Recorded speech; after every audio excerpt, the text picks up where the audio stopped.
So a couple of months back, I finished watching Bleach. Finally. I say finally because it took me quite a long time to finish it. A lot longer than I expected. It is an anime with over 350 episodes, so it's not short, but still, it took way longer than what I would have wanted it to. The main reason it took so long to finish was because I just kept falling asleep with some of the episodes. But wait. Before you hardcore Bleach fans get on your keyboard to rip me a new one, just let me explain. I loved Bleach. It's a great anime, but it has a lot of issues. Now, I asked the community what you guys thought of Bleach, and most of you either haven't watched it or think I was talking about a cleaning product. I don't know what to think of this. Anyway, the main issues is that it's very repetitive. Not in terms that you know exactly what's gonna happen next, but more along the lines of, you just have a feeling everything's gonna be alright in the end. Not only that, they kind of use the same patterns with their fights, like, all the time. The other major issue is the fillers. Bleach is 45% filler, which means almost half of this anime is goddamn filler.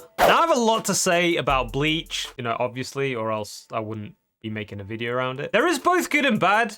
There are things you probably won't want to hear, and there's probably things that you're going to relate to. I watched the whole anime from start to finish, including all the fillers, no matter how hard it was sometimes. So feel free to agree with me or disagree with me down in the comments. Just keep in mind this is an opinion of just one guy, a GuyFarruski. Now drop my beat!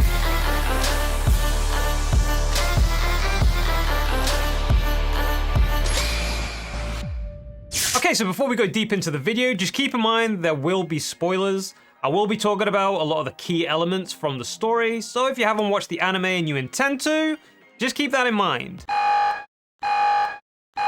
Now, like I said before, Bleach is an amazing anime. I definitely have a love-hate relationship with Bleach because what it does well, it does really well. It definitely appeals to the little kid within us all. We all love swords growing up. Some of us still do. Now, I don't know about you, but when I was a kid and I found something that just slightly looked like a sword, it would become one, like this stick. Massive sword potential here. Anyway, my point is the fights are great because it involves swords. Not only did it make it unique compared to the other shonen at the time, the swords weren't just swords. They were like living entities that changed shapes, and they had a certain personality to them. It made it so much more badass than just a standard sword fight, and this was one of the main appeals of the show for me. And I guess for a lot of people as well, since Bleach was one of the top anime back when it was released in 2004. It wasn't known as being one of the big three for no reason, the other two being One Piece and Naruto. Now I can vouch for Naruto and even compare it a bit to Bleach because it is one of my favorite anime of all time and I've watched it from start to finish, but I can't do the same for One Piece because I haven't watched it yet. I fear no anime, but that episode count scares me. Anyway, as a small comparison, I would rate Bleach's first 3 arcs as being better than Naruto's first 3 arcs, by a long shot. Bleach definitely has a more mature aura to it than Naruto did. Problem is, after those 3 arcs, Naruto kept getting better, while Bleach kept dropping in quality. Massively. By the time it picks up again later on, it just becomes repetitive. I'll elaborate a bit more on this.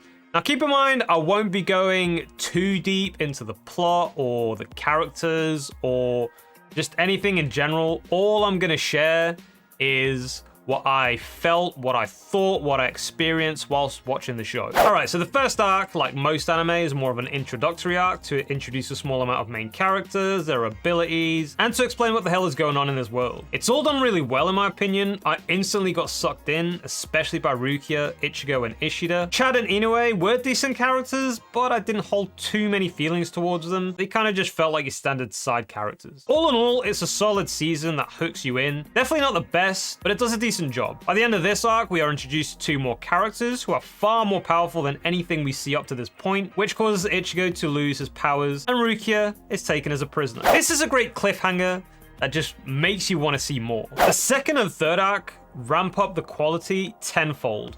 It's like they put all of the effort and passion into these 2 arcs, and for me, it's where most of my favorite moments from the show happen, and I think it's probably the case for most people. They introduce the rest of what will be the main cast, which are the captains and lieutenants, the main abilities that the Zanpakuto have, these are what the swords are called, and the fights, plot, and character development throughout the arcs are really well done. There are a couple of fillers at this point, scattered here and there, but it's only like a couple of episodes, and they're not that bad. Everything is great, and I look forward to seeing more. I found myself staying up late until stupid hours in the morning because I just need needed to watch the next episode. I just couldn't get enough. We not only see Ichigo get his powers back, but he reaches a new level of power entirely. He then infiltrates a world where it's filled with powerful Shinigami, aka death gods. We see some amazing epic fights as Ichigo overcomes harder and harder challenges as the year goes on. We then see him get an even higher level of power that matches Byakuya, what seems to be the strongest Shinigami around at this point in time, and not to mention the one who humiliated him in the previous arc and made him lose his powers. Watching Ichigo go into Bankai for the first time was like watching Goku go Super Saiyan for the first time. It's such an amazing scene. We also see a snippet of Ichigo's hollow side as well, which left me with a lot of questions, but a lot of excitement at the same time. He comes out victorious in the end and proves all the doubters wrong while saving his friend from execution in the process. And then to finish it off, they did a great job of leaving another epic cliffhanger when the arc finishes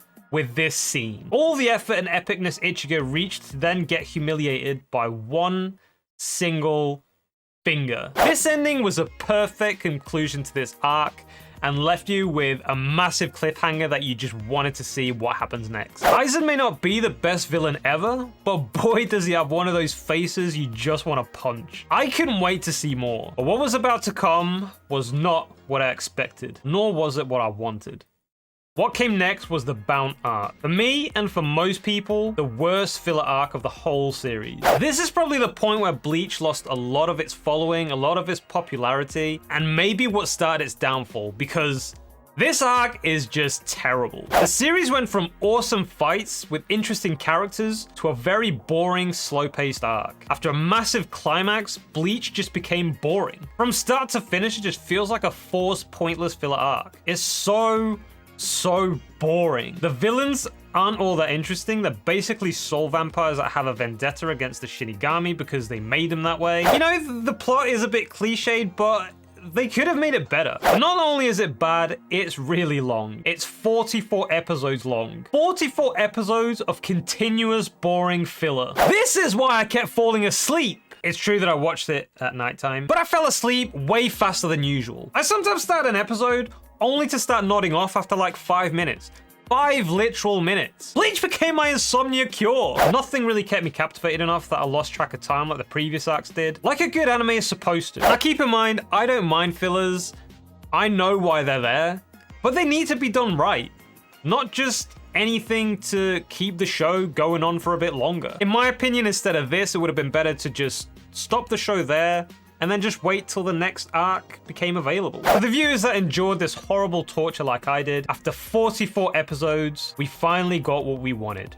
The end of this arc, and you know, the next canon arc as well. Anyway, after this, things do pick up again. We see the introduction of some new characters and enemies which strangely resemble Ichigo in his hollow form. Shortly after, we see a struggle with his inner hollow, which in turn costs him to be massively overpowered by one of the Arrancar. Yet another enemy type that's introduced. And once I saw these episodes, I became fully invested in Bleach once again. A few episodes later, we see even more Arrancar get introduced and find out that they are no joke. They are powerful enough to even rival a captain's power. Not only that, their leader is none other than Aizen. Everything is on the rise once again. We see some more epic fights where we see our main characters struggle, but you know, then they end up winning, even though it looked like certain death for them. And from this point forward is where we start seeing a lot more repetitiveness from the show. For example, Ishida lost his Quincy powers back in the 3rd arc, yet he manages to get them back. Bit similar to Ichigo losing his powers in the 1st arc. The main move Ichigo uses is Getsuge Tensho, like all the time. It's not quite as appealing as the Kamehameha or the Rasengan in my opinion. I may be wrong, but that's just me. And those are just a few of the repetitive tropes that Bleach has for now. Moving on from that, we dwell deeper into the Visored stories, you know, the half-hollow, half-Shinigami characters. These are great additions to the roster in my opinion. They're interesting, they have hilarious personalities, and their abilities are awesome. Of course, because they have both hollow and Shinigami powers, they are extremely powerful. It's also great to see Ichigo try to control his hollow side with their help to get even stronger. Again, everything is great. And then we get some more fillers. 10 episodes in a row to be precise, which does break immersion from the main plot, but at least it's only 10 episodes, and they're not actually that bad. Back to the main plot, and we see Ichigo fight Grimmjow, one of the Arrancar, which he overpowers with his newfound hollow form, until he runs out of time. Because, you know, like Cinderella, he can only keep this form throughout a certain amount of time. Once time runs out, his mask crumbles, and he loses the ability to use those powers for a while. So he gets his head caved in. Hard. It's looking really grim, but then Ichigo is saved by his friends, and by his enemies in a way. Further ahead, Inoue is forced to go to Hueco Moon Mundo, the world of the Hollows, where Ichigo then decides to go retrieve her when he finds out. Just like he went to go retrieve Rukia in the second arc. So basically, Bleach's two main plots are friend fetch quests. I'm not saying it's a deal breaker, it just felt like they were playing it safe. Once we see a few episodes in Hueco Mundo, we then move to another 3 episodes in a row of filler, which again isn't too bad since it's kind of intertwined with the main plot, and this one is actually pretty good. Back to the main plot again, and Ichigo, Rukia, Ishida, Chad, and Renji are on their mission to rescue Inoue. I'm not gonna lie, some of the fights here are absolutely incredible, although they're a bit repetitive. It mostly boils down to the main characters getting beat up until they eventually triumph, even though they really shouldn't most of the time. Bankai will be used for sure. If it's a fight that involves Ichigo, he'll go into his hollow form and somehow be able to sustain it for a bit longer than the previous time, and he will win, most of the time anyway. Even the injuries are similar to a certain extent. There'll always be like a head injury when Ichigo starts bleeding. Like, how many concussions can this man take? And this sort of pattern kind of becomes a regular thing all the way through to the last episode of the show. I understand most shonen fights are repetitive. It's not just Bleach that suffers from this. We can say Dragon Ball suffers from this as well. It's not all bad though, don't get me wrong. There were bits that did surprise me, even though it was kind of repetitive. When Ichigo gets killed, it shocked me a bit because it kind of came out of nowhere. But you know, realistically, it's fine. Inoue is a master healer and basically revives him. Not only that, but he's the main character. He can't die when there are still like another 150 episodes left in the anime. In my opinion, would have been a bit more shocking if it was one of the side characters like maybe Chad or Renji. Now, maybe being a bit too harsh with the repetitiveness, it's not like that all the time, but it does get stale after a while. There's only so many times you can see Ichigo use Getsuga Tensho without wondering how the hell he expects his enemies not to see it coming. But somehow, they don't. It's not just Ichigo that keeps using the same moves either. It's a pattern with all the characters. Rukia with her Tsugi no Mai, Ishida with his Sprenger Trap, the other Shinigami with their Bankai. The fights just seem to have the same sort of pattern. On a side note though, the scene where Ulquiorra gets overpowered by a Getsuga Tensho is pretty epic. He's such a dick. With his calmness and superiority complex, makes me sick. Anyway, shortly after Ichigo's revival, we see the final fight with Grimmjow, and let me tell you, even though it's full of repetitive themes as well, it's still awesome. I thoroughly enjoyed this fight. For me, it was the best fight since the one with Byakuya. I enjoyed seeing Grimmjow's resurrection transformation as well. It was another great surprise. It made me want to see the other Aranka's resurrections and what they could do as well. It was a battle to prove who was stronger, and of course, Ichigo triumphed. But again, in Bleach fashion, straight after the conclusion of the fight with Grimmjow, they add another filler arc. This filler arc is 21 episodes long and is outside of Hueco Mundo. What the hell happened? Aizen just let them all leave just to do a little side quest? This isn't The Witcher 3. Even Inoue is in this filler arc, which left me confused to say the least. It's just about this new random captain that is kind and good and then ends up wanting revenge on Yamamoto. It doesn't even matter. It's not that great. My point is, they ruined the hype of putting a filler arc right after an epic conclusion to a fight. Yet again, Bleach hyped itself up just to shoot itself back down. When we eventually return to the main canon plot, the story gets interesting once again. We see new Aranka forms as well as a few twists to the story, and again, the fights are pretty epic. Although, you know, repetitive once again. The captains show up using the exact same Bankai abilities that they used in the second and third arc, you know, apart from maybe 2 characters. Same goes to the other captains that are fighting the rest of the Aranka in the fake Karakura town. It just gets so predictable. The captains are getting beat up. They're almost dead, but they're not dead yet. Somehow, they manage to get that last piece of strength, and they win. And don't get me started on how nerfed that the Visored are. When I first saw them show up and join the fight, I thought this was gonna be awesome. These will give the Aranka a run for their money. These are half hollow, half Shinigami, but they didn't. Why? They should be leagues above all the captains. It just doesn't make sense to me how they're on a captain's level. Anyway, back in Hueco Mundo, Ichigo is about to fight Ulquiorra once again. The moment I'd been waiting for, the fight I'd been looking forward to the most up to this point, but then they did it again.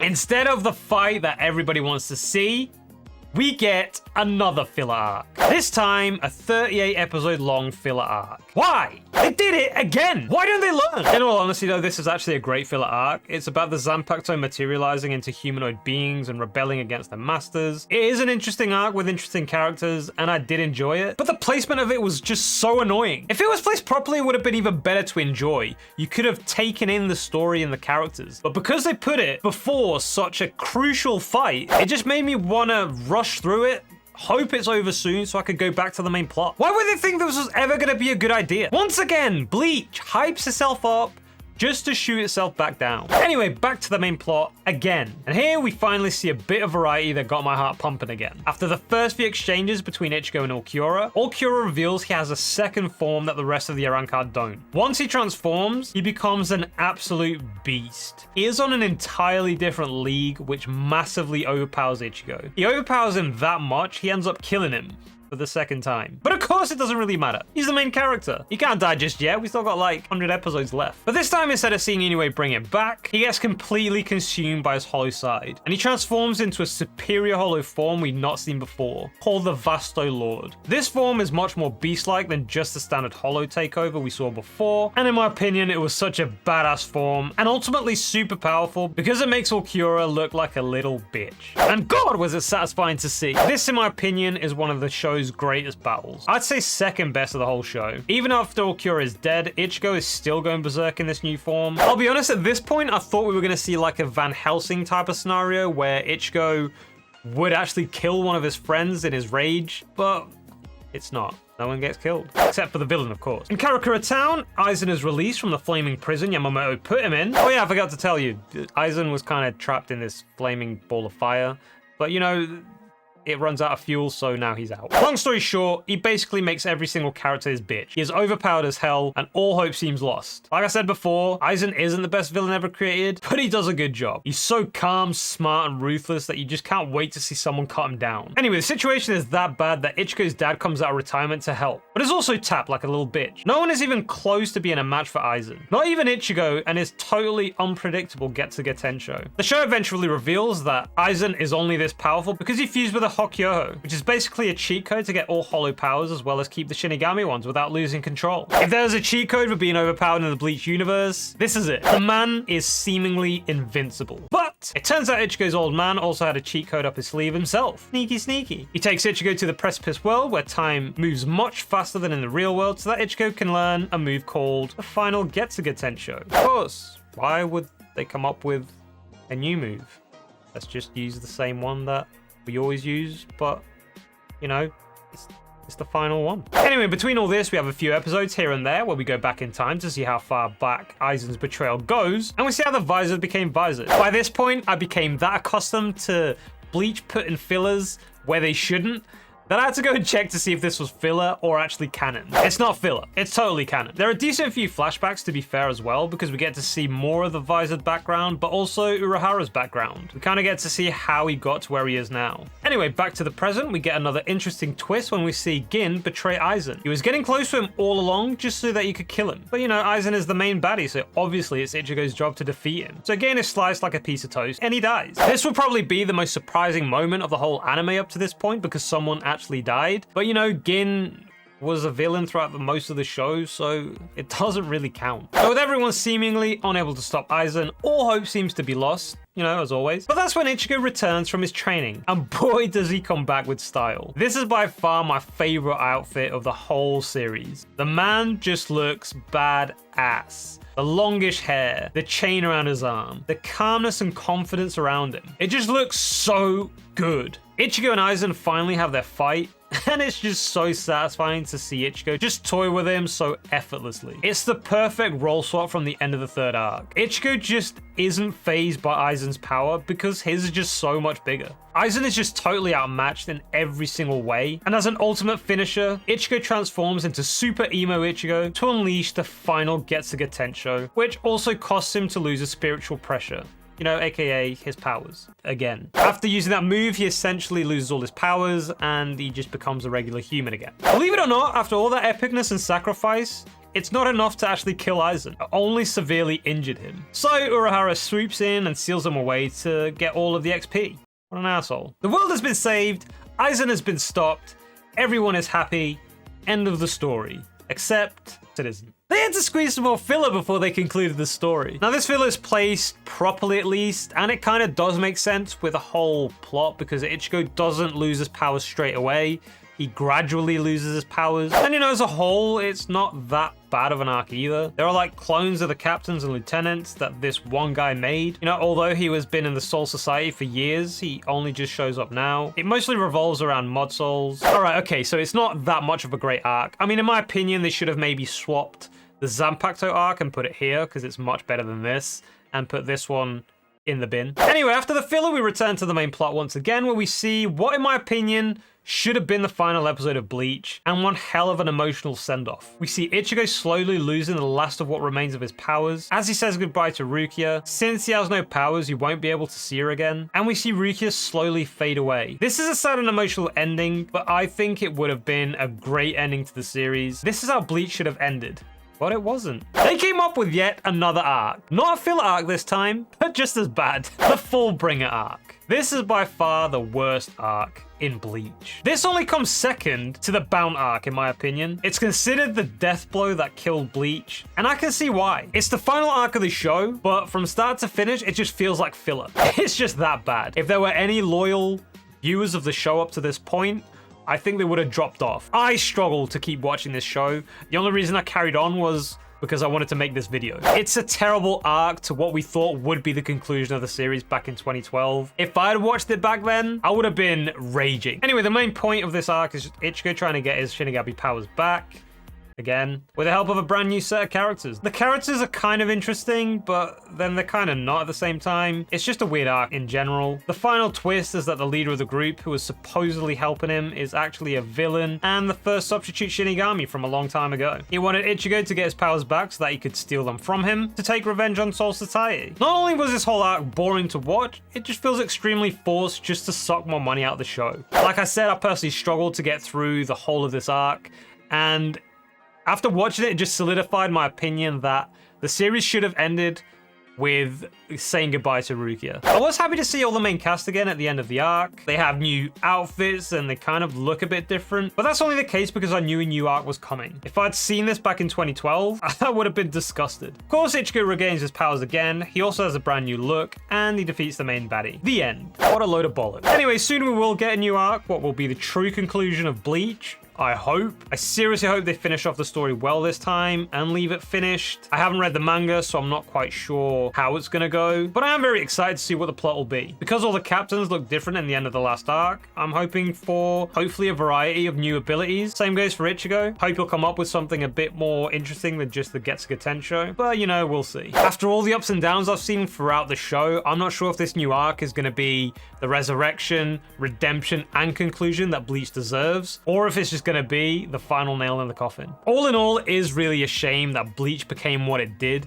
It had potential to be so much more, so much better. I think in this case, it would have benefited to just be a seasonal anime like Attack on Titan and My Hero Academia, where they just concentrate on the main plot. I do still stick to what I say, the plot does become a bit predictable after the third arc. The main arcs are both basically friend fetch quests. The fights do get super repetitive, especially the overuse of Getsuga Tensho. Once you've seen all the Bankai in the third arc, that's it. You've basically seen all the abilities. Apart from a few characters that aren't Ichigo, you don't really see any new powers or interesting powers. The characters just become stronger. There's always the almost dead No Hope scenario, but the main characters always seem to survive, except two that actually die in the end, but they're villains, so it doesn't even count. And of course, the most impactful negative, they place fillers where they shouldn't. Again, they basically have the habit of just hyping up the show to then just shoot it back down. This would have been a lot better if they had just stuck to the main plot. I love Bleach.